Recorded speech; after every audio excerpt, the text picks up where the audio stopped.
आप सबको जय तेलंगाना और सलाम।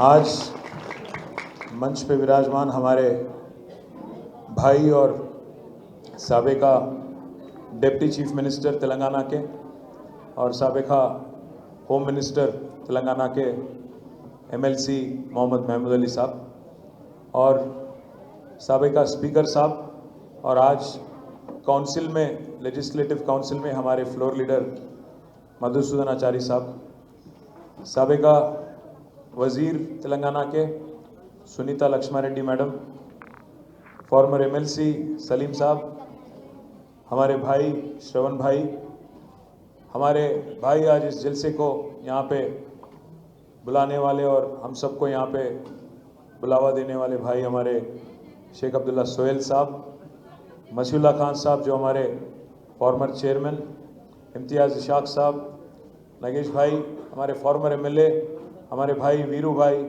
विष्णुवर्धन रेड्डी गारू, अब्दुल मुकीद चंदा साहब, नियाजी साहब, सोफिया मैडम और जितने हमारे भाई, हमारे कार्तिक भाई, श्रवण भाई, आनंद भाई, कलीम, मोहित खान साहब, शरीफ भाई, अरशद भाई, मुनीर भाई और बदर भाई, बदरुद्दीन साहब, मुटा जयसिमा साहब, हमारे डिप्टी मेयर वारंगल के मसूद भाई, अब्दुल बासित साहब और जिस किसी का भी नाम नहीं लिया, जमील भाई हमारे, और जिन किसी का भी मैं नाम नहीं लिया पहले मैं उनसे माफ़ी मांगता हूँ। अगर कुछ बोलना भी है तो मन में बोलो, बाहर मत बोलो।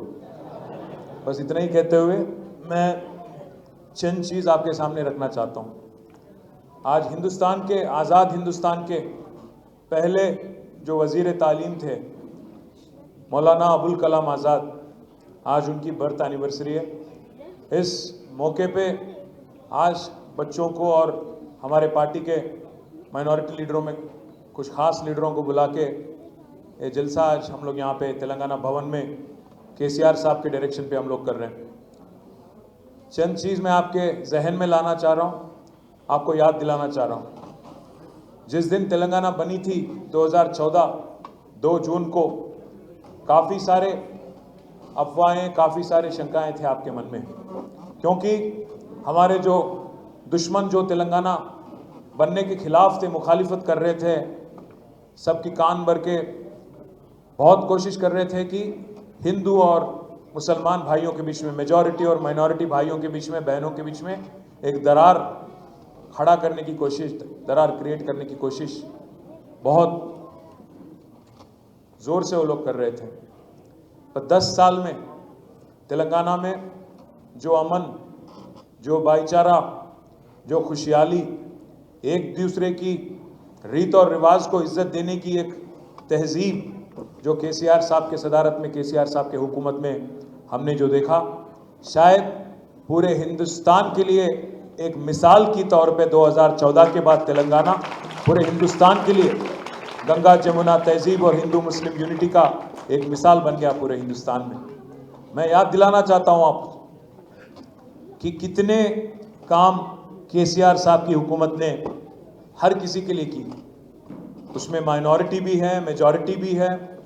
हमेशा केसीआर साहब ने गरीब को गरीब की तरह देखा, इंसान को इंसान की तरह देखा, कभी मजहब के नाम पे सियासत या सियासी फ़ायदा ढूंढने की कोशिश कभी नहीं की। मैं याद दिलाना चाहता हूँ आपको, आज अगर एक गरीब मुसलमान बहन को रमज़ान के वक्त उनके घर पे एक तोहफा दिया गया, तोहफा पहुँचाया गया, तो गरीब हिंदू बहन को बतुकम्मा के दौरान, दशहरा के दौरान उनके घर पे भी तोहफा पहुँचाया गया। साथ ही साथ हमारे गरीब अगर ईसाई भाई बहन हैं, उनके घर पे भी क्रिसमस के दौरान एक क्रिसमस गिफ्ट भिजवाया गया। तो ये है एक दूसरे को साथ लेके चलना, सबका साथ सबका विकास। सच्ची विकास ये है। बोलने के लिए बहुत कुछ बोल सकते हैं, पर आज अगर पूरे हिंदुस्तान में कोई एक ऐसी हुकूमत थी जिसने हर किसी को साथ लेके चलने की कोशिश की और दिल से की, तहे दिल से की, तो केसीआर हुकूमत है। साथ ही साथ मैं आपको याद दिलाना चाहता हूँ, आज हिंदुस्तान के पहले वज़ीर तालीम की बर्थ एनिवर्सरी है। तो तालीम की बात अगर की जाए, केसीआर साहब पहले दिन से बोलते आए कि जैसा जितना अच्छा तालीम हम हमारे बच्चों को दे पाएंगे, आगे आने वाले नस्लें उतना और मजबूत होंगे और उनकी काबिलियत इतनी बढ़ेगी कि पूरे दुनिया से लड़ने की हिम्मत, पूरे दुनिया में जाके कहीं भी हिंदुस्तान की ताकत दिखाने की, हिंदुस्तान की काबिलियत दिखाने की उनमें एक हिम्मत आ जाएंगी। तो इसीलिए एक नहीं, दो नहीं, 204 स्कूल टिम्रिस के जरिए 1 लाख, करीब 1,40,000 बच्चों की, माइनॉरिटी बच्चों को पढ़ाने की कोशिश केसीआर साहब की हुकूमत ने की। और पढ़ाना और उनके इंतज़ाम जो तालीम के वास्ते जो किया, मैं आपको याद दिलाना चाहता हूँ। एक एक बच्ची पे और एक एक बच्चे पे सालीना 1,20,000, 1,25,000 रकम एक एक बच्चे पे हुकूमत ने खर्च की। आपकी सब रिक्वायरमेंट जो भी हैं, चाहे आपके स्कूल बैग हो, जूते हो, आपके जो बेडशीट हो, खाने की इंतज़ाम, रहने की इंतज़ाम, हर वो चीज़ माँ बाप को करना चाहिए। हुकूमत ने खुद, केसीआर की हुकूमत ने वो जिम्मेदारी ली और बच्चों को बेहतरीन ज़िंदगी देने की कोशिश, ज़बरदस्त कोशिश पूरे आज़ाद हिंदुस्तान में पहली बार केसीआर हुकूमत ने की। साथ ही साथ खुशी और फ़ख्र इस बात की महसूस होती है कि इनमें से काफ़ी बच्चे गुरुकुल स्कूल्स में से निकल के बाहर आके आज IIT में, IIM में, NIT में और अच्छे अच्छे इंजीनियरिंग और मेडिकल स्कूल्स में दाखिलात लेके आपके माँ बाप को, आपके ख़ानदान को और साथ ही साथ तेलंगाना का नाम भी रोशन कर रहे हैं। इस बात को लेके बहुत ज़्यादा फ़ख्र और हमको खुशी महसूस होती है। मैं एक और बात भी आपको याद दिलाना चाहता हूँ, जो बच्चे यहाँ पे पढ़ रहे हैं उनके वास्ते 204 स्कूल और साथ ही साथ उनको अपग्रेड करके 204 रेसिडेंशियल कॉलेजेस को भी केसीआर साहब की हुकूमत ने ही बनवाया आपके लिए। उसके बाद जो बच्चे विलायत जाके पढ़ना चाह रहे थे, हमने स्कॉलरशिप चालू की। किन के नाम पे चालू किया हमारी स्कॉलरशिप? मौलाना अबुल कलाम आज़ाद साहब के नाम पे स्कॉलरशिप। 20 लाख रकम देके एक एक बच्चे को, एक एक बच्ची को आज तक 2751 स्टूडेंट्स, 2751 स्टूडेंट माइनॉरिटी कम्युनिटी के, इतने सारे बच्चों को 20-20 लाख रुपया देके कुल मिला के अगर आप देखेंगे 438.66 करोड़, 438 को क्या बोलते हैं, 438 करोड़ रकम आज माइनॉरिटी बच्चों के वास्ते, आज हमारे बच्चों के वास्ते केसीआर हुकूमत ने खर्च किया। आप सबकी तालीम, दुनिया से लड़ने की काबिलियत लाने के लिए कोशिश की। 2 एकड़ ज़मीन नामपल्ली में, 2 एकड़ ज़मीन नामपल्ली में आज करीब हमारे सोहेल भाई वहीं रहते हैं, क्या रकम रहेगा साहब? 2 एकड़ ज़मीन नामपल्ली में 100 करोड़ से ज़्यादा रहता, 100 करोड़ से ऊपर रहता। 100 करोड़ से ऊपर रहने वाली 2 करोड़ ज़मीन एक यतीम खाना अनीसुल गुरबा बनाने के लिए, उसको 39 करोड़ 39 करोड़ के साथ बनवाया। एक शानदार, शायद हिंदुस्तान में, मैं सवाल कर सकता हूँ, मैं पूछ सकता हूँ कांग्रेस हुकूमत से और बीजेपी पार्टी से, बीजेपी के लीडरों से भी, पूरे हिंदुस्तान में मुझे एक ऐसी यतीम खाना दिखाइए जैसा केसीआर साहब ने आज अनीसुल गुरबा नामपल्ली में बना के आज पूरे हिंदुस्तान को एक मिसाल के तौर पे बना के दिखाया। साथ ही साथ जो 400 साल पुरानी हमारी मक्का मस्जिद है, उसकी रिपेयर और उसकी रिजुवनेशन, रिस्टोरेशन के वास्ते करीब 9 करोड़ खर्च किए गए। उसका भी काम हो गया, पूरा हो गया, मुकम्मल हो गया। साथ ही साथ जहांगीर पीर दरगाह जो कुत्तूर में है, उसके वास्ते 50 करोड़ रकम मंजूर किया गया। साथ ही साथ हैदराबाद की जो जामे निज़ामिया, 14 करोड़ रुपए के साथ जामे निज़ामिया की ऑडिटोरियम बनाए। साथ ही साथ कोकापेट में, हैदराबाद में 40 करोड़ रकम के साथ एक इस्लामिक कल्चर कन्वेंशन सेंटर की भी तश्कील की गई।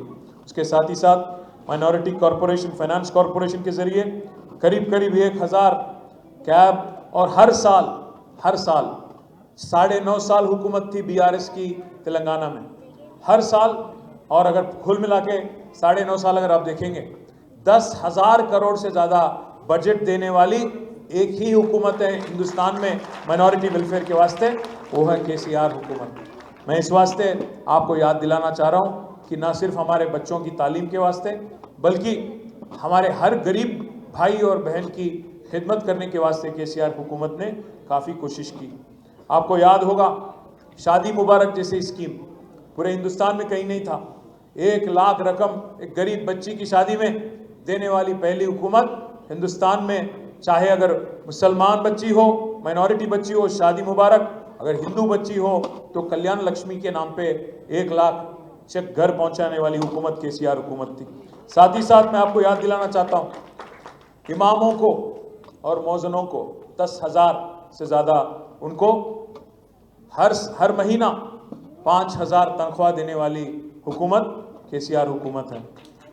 और सियासी जो पार्टिसिपेशन है, चाहे वो कॉरपोरेशन में हो, हमारे आज डिप्टी मेयर बैठे हुए हैं वारंगल के मसूद भाई, साथ ही साथ हैदराबाद में भी पहले डिप्टी मेयर एक मुसलमान भाई को मौका दिया बीआरएस पार्टी ने। डिप्टी सीएम पहले तेलंगाना बनते ही हमारे महमूद भाई, आपके महमूद भाई पहले डिप्टी सीएम थे। मैं इस वास्ते ये सब याद दिला रहा हूं आपको, क्योंकि हमने कभी भी इस बात का सियासी फायदा उठाने की कोशिश नहीं की। केसीआर साहब का तो यही सोच था कि हर किसी को साथ ले चलना है, उसमें मुसलमान भी रहेंगे, क्रिश्चियन भी रहेंगे, हिंदू भी रहेंगे, सिख भी रहेंगे, हर कोई रहेंगे।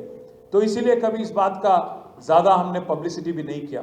पर आज मैं आपको याद दिलाना चाहता हूँ, एक पार्टी जिसको हिंदुस्तान में हमने 50-60 साल से ज़्यादा मौका दिया, फिर एक बार उन्होंने 2023 में हमको धोखा दिया। 50-60 साल से ज़्यादा बार बार उनको मौका मिला कुछ करने के लिए, मुल्क के लिए कुछ कर नहीं पाए। पर आज बहुत कुछ बोलते हैं, मोहब्बत की दुकान बोलते हैं, मोहब्बत की दुकान की नारा है। पर आज तेलंगाना में हालत अगर आप देखेंगे, मोहब्बत की दुकान तो दूर, मुसीबत की दुकान बन गई तेलंगाना। आप सोचिए एक मिनट के लिए, ना आपका दुकान महफूज है, ना आपका मकान महफूज है। आप याद करिए, सोचिए, देख रहे हैं आप आज हालात, सब कुछ छोड़ दिए। 6 गारंटी बोले, माइनॉरिटी डिक्लेरेशन बोले, हथेली में जन्नत दिखा दिए, आज सब कुछ छोड़ दिए। 100 दिन की वादा आप छोड़ दिए, 420 जो वादा करे वो भी भूल गए, एक मूसा नदी के पीछे पड़ गए। पूरा सब कुछ छोड़ दिए। आप मूसा के इतराफ में जो गरीब हैं, करीब करीब 16,000 से ज़्यादा मकान, उनको गिराने के चक्कर में आज सरकार महफूज है, बहुत बिजी है। तो इसीलिए मैं आपको याद दिलाना चाहता हूँ, अगर गरीबों के लिए कोई खिदमत करे तो सिर्फ और सिर्फ हमारे केसीआर साहब थे और सिर्फ बीआरएस हुकूमत थी। मैं आपको 1 मिनट के लिए याद दिलाना चाहता हूँ क्या क्या कांग्रेस पार्टी ने वादा किया माइनॉरिटी डिक्लेरेशन में। लिस्ट तो लंबी है, काफ़ी लंबी है, उर्दू में छपवा देंगे, आपके घर तक भी पहुँचा देंगे। उन्होंने कहा कि सत्ता में आने के बाद, हुकूमत आने के बाद 6 महीने के अंदर सेंसस करेंगे और हमारे मुसलमान भाइयों को एक मौका मुलाजिमात में और एजुकेशन में और हर वेलफेयर स्कीम में 6 गारंटी और साथ ही साथ जो बाकी वादे किए गए उसमें आपको रिजर्वेशन देके आपको बढ़ावा देंगे। कुछ नहीं करे आज तक। 100 दिन का वादा तो भूल गए, 300 दिन भी हो गया, आज तक कम से कम उस बारे में एक आवाज़ तक नहीं उठा रहे हैं। बताया गया था डिक्लेरेशन में माइनॉरिटी कि 4,000 करोड़ की बजट रखेंगे और माइनॉरिटी सब प्लान लाएंगे। देखना पड़ेगा, क्योंकि 1 साल तो गया, अब बचे 4 साल क्या करेंगे, क्या वादा निभाएंगे, देखना पड़ेगा। सब प्लान लाएंगे या नहीं लाएंगे, या 4,000 की जो बात करें इसको भी निभाएंगे या ना नहीं निभाएंगे, ये भी देखना पड़ेगा। हमारे बच्चों के वास्ते कहा गया था, यूथ के वास्ते, कि 1,000 करोड़ की लोन देंगे, पर आज तक मेरे हिसाब से 1 लाख तक का भी लोन नहीं दिए। साथ ही साथ अब्दुल कलाम तोहफा-ए-तालीम स्कीम बोले, पर आज वहाँ पे हुकूमत की भी प्रोग्राम है रविंद्र भारती में। उम्मीद करता हूँ कम से कम आज अब्दुल कलाम साहब के नाम पे आप वादा करे थे तोहफा-ए-तालीम, आज उम्मीद करता हूँ कि हुकूमत कुछ ऐलान करेगी। ऐलान करके वहीं तक नहीं छोड़े, आप उसको आगे ले जाए, रकम भी दें, बजट में भी लगाए और जोरों शोर से इसको आगे भी ले जाए। मैं हुकूमत से भी मैं याद दिलाता हूँ और उनसे भी रिक्वेस्ट करता हूँ। साथ ही साथ काफ़ी और वादे, पीएचडी और पीजी और एमफिल करने वाले बच्चों को 5 लाख रकम मदद आपको मिलेगी। सिख माइनॉरिटी फाइनेंस कॉरपोरेशन की वादा की गई थी, उर्दू मीडियम टीचर के लिए अलग से डीएससी की वादा किए, साथ ही साथ इमाम और मौज़नों की जो तनख्वाह है 5,000 से बढ़ा के उसको 12,000 करने की वादा, और खबरस्तानों के वास्ते, मुसलमान और क्रिश्चियनों के वास्ते अलग से हर अजला में और हर कॉन्स्टिट्यूंसी में ज़मीन देने की बात, और बताया गया था कि हर गरीब माइनॉरिटी भाई को जिनके पास मकान का घर के लिए ज़मीन नहीं है उनको ज़मीन भी दिया जाएगा और 5 लाख रकम भी दिया जाएगा घर बनाने के वास्ते। साथ ही साथ नया जो शादी करने वाली, अगर कोई नया शादी कर रहा है बच्चा या बच्ची, तो उनके वास्ते बताया गया था केसीआर साहब 1 लाख दे रहे हैं, हम उसके ऊपर 1 तोला सोना भी देंगे आपके लिए, और रकम भी बढ़ा के 1 लाख नहीं बल्कि 1.5 लाख आपको देंगे। आज तक कुछ किए नहीं। साथ ही साथ बहुत कुछ और है, कागज़ तो काफ़ी है। मैं बस इतना ही कहूँगा आपसे, मोहब्बत की दुकान आज नफरत की दुकान बन गई। आप देखिए आज पूरे तेलंगाना में कितने सारे जगह दंगा फसाद आपको देखने को मिल रहे हैं। 9.5 साल में एक दिन नहीं, 1 घंटे तक भी कर्फ्यू लगाने की ज़रूरत कभी केसीआर की हुकूमत में ज़रूरत नहीं पड़ी, पर आज पहली बार तेलंगाना बनने के बाद 1 महीने तक हैदराबाद में दीपावली दशहरा के टाइम पे आज 144 सेक्शन लगा दिए 1 महीने तक। मैं इसलिए आपसे पूछना चाहता हूं, कहां केसीआर साहब और कहां ये चिचोरा सीएम हमारे, अभी जो क्या नाम है उनका, रेवंत रेड्डी, नाम तक लेने की जरूरत नहीं है, चिचोरा इंसान है उन्होंने।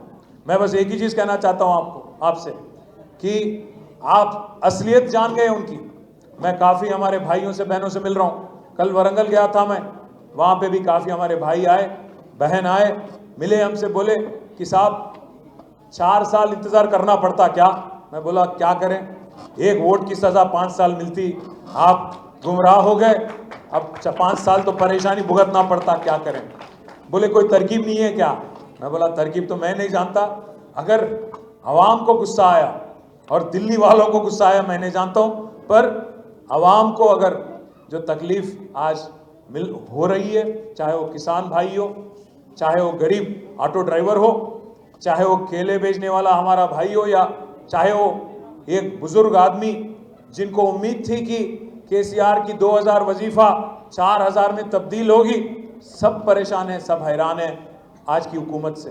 तो इसलिए मैं बस इतना ही कहना चाहता हूँ कि कभी भी हमें होशियारी से काम लेना होगा, ट्रैक रिकॉर्ड देखना पड़ेगा कि गुमराह नहीं होना है, किसी के बातों में नहीं आना है, और जिनको हमने 50-60 साल मौका दिया उनके जो डिक्लेरेशन, उनके जो वादे हमारे सामने हैं और उनकी जो आज की परफॉर्मेंस भी हमारे सामने है, इन सब के मद्देनज़र आगे हमारी जो फैसला होगी, आगे आने वाली इलेक्शनों में, आगे आने वाले दिनों में, उम्मीद करता हूँ कि बच्चों की तालीम के वास्ते इतने बड़े कोशिश करने वाले केसीआर साहब को आप युवा में याद रखेंगे, और आगे आने वाले दिनों में फिर एक बार केसीआर साहब को हमारे वजीर आला बना के तेलंगाना में फिर हुकूमत चलाने का एक और मौका आप ज़रूर देंगे। बहुत बहुत शुक्रिया आप सबका। जय तेलंगाना। 2 मिनट